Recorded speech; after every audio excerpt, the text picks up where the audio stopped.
ई हमरा लइका कहत रे सो लइका लोग कहता कि तू के बना के लई कोने कि कहूं झेले खातिर परेशानिया अरे धन हमरे ला मानो तो का बैंक में रखाई जमनिया बैंक में रखे का करबू बेचारी कहते कि देखिए जैसे सुनिए के माहौल बा आज ही चर्चा उनका खातिर तो दूसरे का भिड़ा थोड़ा आप लोग शांति बनाइए, इधर से हट जाइए। जवाब ये कहते हैं का कि मन में जे तहरा हर सवार रही राजा जी हेनी भाई बड़े से नहीं देख लो कि मन में जे तहरा अरे हाय सवार रही राजा जी और हाला करे कैसे तो पता रे कमलिया जिंदगी भर रही राजा जी पता रे कमलिया जिंदगी भर रही राजा तो के बना के नहीं बनिया हम जेले खातिर परेशानिया तो के बना के नहीं बनिया हम जेले खातिर परेशानिया और कौन हमरे लगाओ तो बैंक में रखाई जमनिया कौन में जितहरा सवार रही राजा जी कौन में जितहरा सवार रही राजा जी कौन रे कमलिया जिंदगी भर रही राजा जी कौन रे कमलिया जिंदगी भर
करूँ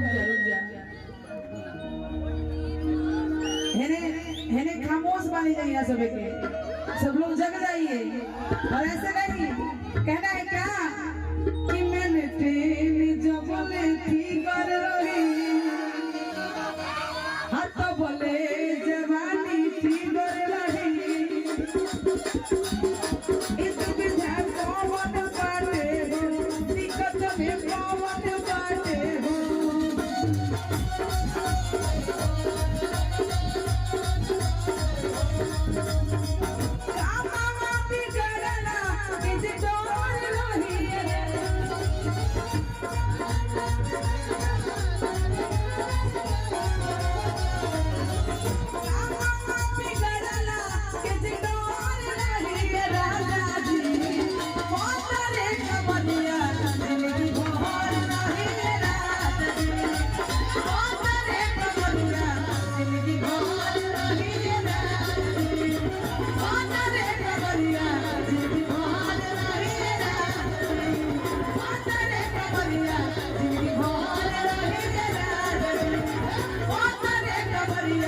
जिनकी